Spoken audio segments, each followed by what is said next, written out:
Hey guys, subscribe for daily content. And if you're shopping for gear, make sure you check out the description for the newest items at some of the very best online retailers. There's also links for some of the items that I personally recommend. Thanks! What's going on, YouTube? Metal Complex here, and today I've got another short, little unboxing video to share with you guys. This little guy, actually pretty heavy, was tucked away inside of the box with the giant Midgards messer and fox knife that I opened up, and I literally didn't realize it until after the video. So there was something else. Not that it matters, it's fine. I would probably do it in its own video anyway. Thank you so much to Tools for Gents for sending this in, whatever it is. I haven't opened it yet. Thanks to my patrons for supporting me. Please make sure to follow me on Instagram at metal_complex and on TikTok at the_metal_complex. So it's something from PMP. I haven't actually unzipped this yet. It will, when it is available, it will be available at Tools for Gents. Probably exclusively, maybe not. But I'll link Tools for Gents down there. You guys can check. It does help my channel when you use those links, but that's entirely up to you. Haven't opened this yet, but I know that it is according to their card, oh yeah, a budget version, take that with a grain of salt, a budget version of the Smilodan. Holy crap. Okay, there's a card in here. Smilodan Proto PMP and Midgards collab budget line. Now, I have conditioned many of you to, when you hear the word budget, you hear 75 or less. We have to remember that that's my definition of budget, right? So I very much doubt that this is going to end up under 75. Furthermore, when they say budget version, they mean a less expensive version of a substantially more expensive knife. Now, I'm certain that people will aggressively miss the point there and still go down and type the alphabet over and over and over in the comment section in rage. Try to not do that. But react however you want. Let's get the knife out. This is huge. Jeez, what is the backspacer? Is that natural G10 for the backspacer? This is a prototype, so I'm wondering back here, is this like just debris? Oh yeah, it's just like packing material. Actually, it looks pretty good. We have like a frag, super aggressive G10 pocket clip with a low bill writing directly on top of the frag. You got to have more of a rise off if you're going to do that, especially. That's just, once you get it into the pocket, it's not coming back out very easily, but you got to get it in there first. Let's flip it. You know what this looks like to me? It looks like a massive alternate universe, like a massively oversized alt universe Koenig Arius.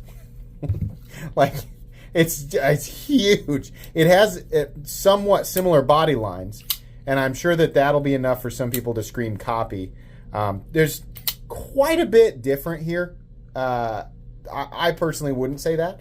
Let's look at some of these interesting details. So we have jimping. We have we have a lot of jimping, long line, and then we have bigger jimping, but a different style, and it's double jimping on the thumb ramp. So that's cool. The blade, I'll bet you anything it's D2. Oh, does it actually not say? I know that you guys want to see like 154 cm or 14C28N. I doubt it. I bet you anything it's D2. The problem with that is that what I'm guessing the end price tag will be higher than people will be willing to accept for D2. This is, however, potentially an option for people who love the idea of a ridiculously overbuilt, and by overbuilt I mean oversized materials, not necessarily overbuilt in the sense that it translates to excess durability, right? Overbuilt can mean a lot of different things. This does run on bearings. It has a flipper. Action's pretty good. I think truthfully, the pivot is okay, but what's contributing to the fall shut action is just the absolutely massive blade. You have it's a two-tone pivot. Massive fuller here that's been blasted. And then we have machine satin. It looks like hand rub. I bet it's still a machine finish.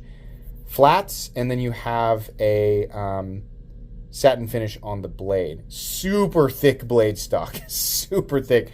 I bet that's at least 1/5 of an inch. Let's find out.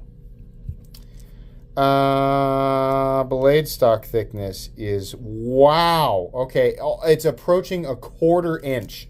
So to put that into perspective, that is very nearly what the Medford Praetorian tie is on the spine. It's thicker than the Medford Praetorian T, which is only 190 thousandths. That's thick. So we have black G10 with red. It's just like a layer. It's actually pretty nice. I kind of like that. The natural G10 backspacer is very unexpected. I think that might be the first time I've ever seen natural G10 as a backspacer.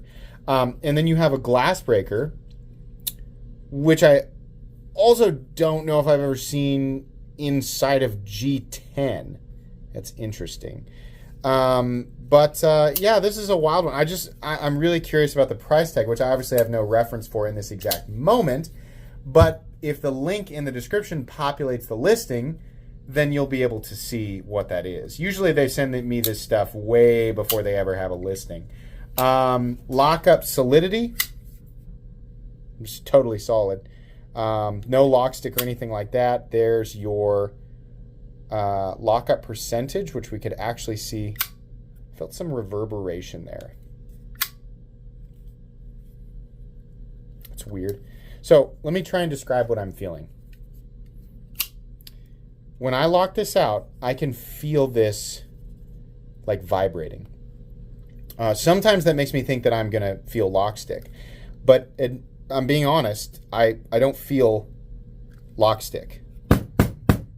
There's a lot of engagement. There's like the percentage of engagement here is pretty substantial. You see that mark right there? So it's engaging at roughly, very close to 50%.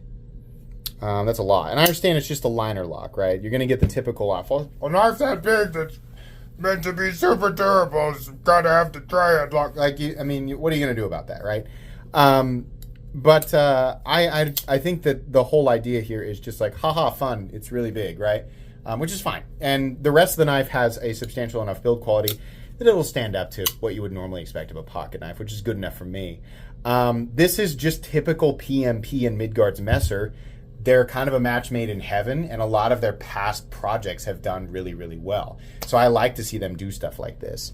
As far as ergonomic comfort, it's actually super comfortable, and it's mainly, it might just be me having a bias for stuff like this, but I like it when there's like heavy chamfering and shaping on like an already ergonomic profile, and then it's thick because it fills the hand out.